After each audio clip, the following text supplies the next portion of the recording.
5 years ago, all I had left of my spiritual identity was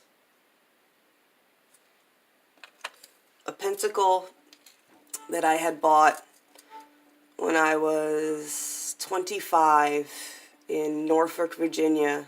I had gone back to visit a store in a little community that I had known out there when I was a teenager. And I found this little pentacle with the thistle, and I'm Irish, and that's a symbol of protection. So I had that left. I had one tarot deck in her box here, and a bag that I had handmade myself, and the book that was left over from it. This is all I had at 30. Practicing since I was 13 years old. When I was 30 years old, this is all I had left. From all my books, this is the only one that I had left. And I do love this book. It's got an excellent reference guide in the back. Google ever goes away, I still got all my information right here beyond what I wrote in my other books. This is what I hold so that I don't have to write down all the herbs, because it's got pretty much anything I need in there. So when I was 30, I left my husband, and things had really just hit the fan. Whatever circumstances of life, I left my husband. I decided at that moment that that's not what I wanted, and I had a very clear image of what I wanted, and I got it. There was only one person I was looking for when I really sat down, and I had a really horrible moment, and there was only one person I wanted at that moment, and that's when I decided that's it, that's my person. And like I said, it was right after I left my husband. I was sleeping on the floor, my kids were sleeping on the couch, and that's all I could think about was just how much I wanted that person. So within a month, I had moved in with that person.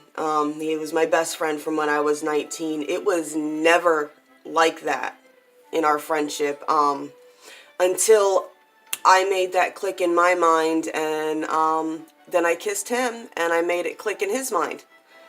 And 5 years later, here we are, still happily together and very happily married.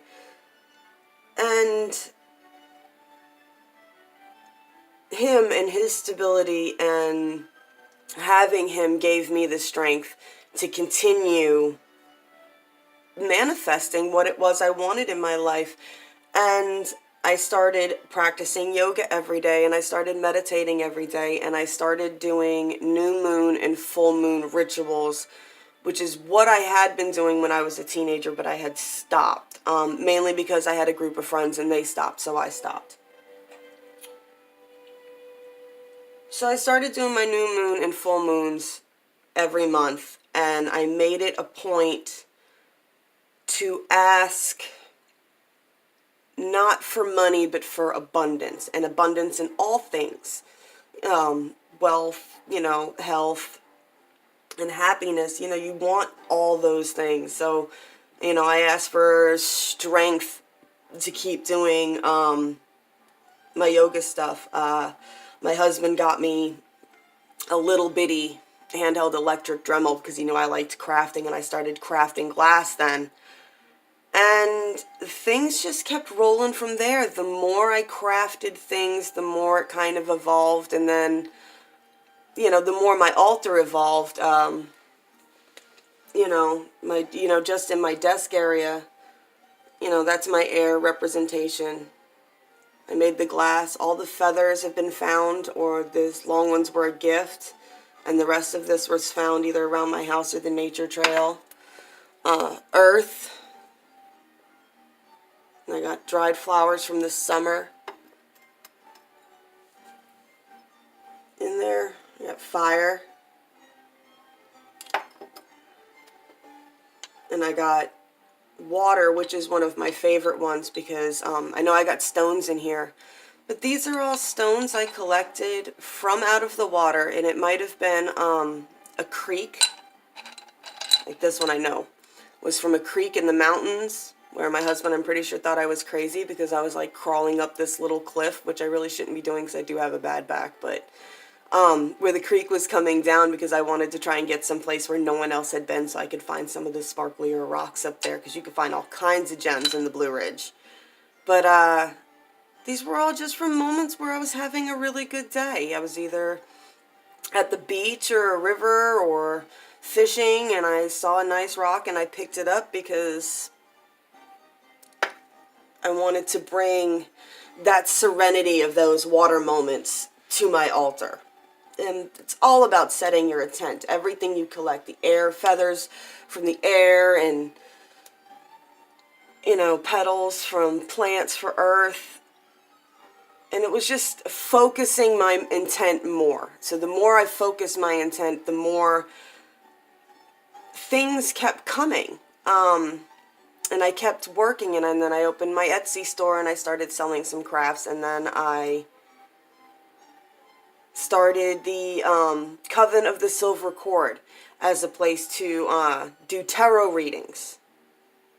And as I was focusing on tarot readings more, this desk, which was another find of my husband's who he brought home for me,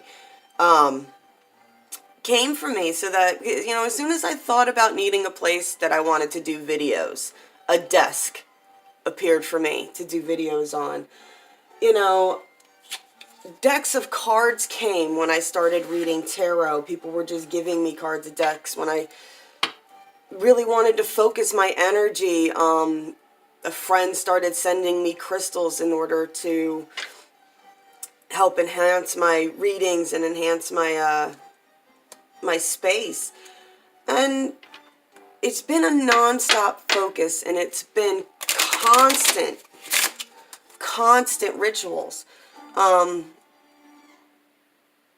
I try to work with the energy that's going on around us. So this new year with January, you know, I'm trying to start a year-long,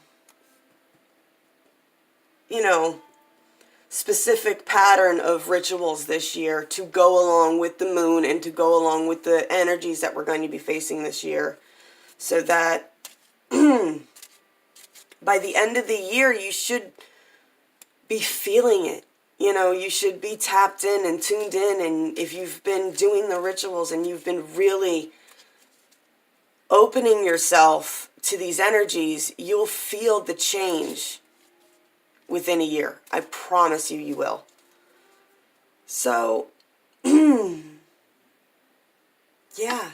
So that's pretty much, I know somebody was asking for like kind of a tour of my desk, and I wanted to kind of get into the power of manifestation and thought patterns. And, you know, I could have stayed on that path that had chipped me down from a dozen books to one book on something I was really passionate about. And I could have stayed on that path until everything just finally faded away and I didn't do any of it anymore. But I knew that path wouldn't make me happy. And this embraced what I was, and I embraced that, and I asked for strength for that. And I don't ask the universe to do things for me. I ask for the strength to do them for myself. And the universe just aids me along the way because I'm not trying to be greedy. I'm willing to work for it. You know, you have to be able to be willing to work for it and to put in the effort if you want genuine change in your life and you really want to start manifesting stuff. All right, now, I feel like I'm rambling. So this is, I'm going to post this up in the silver cord for you guys. All right, blessed be.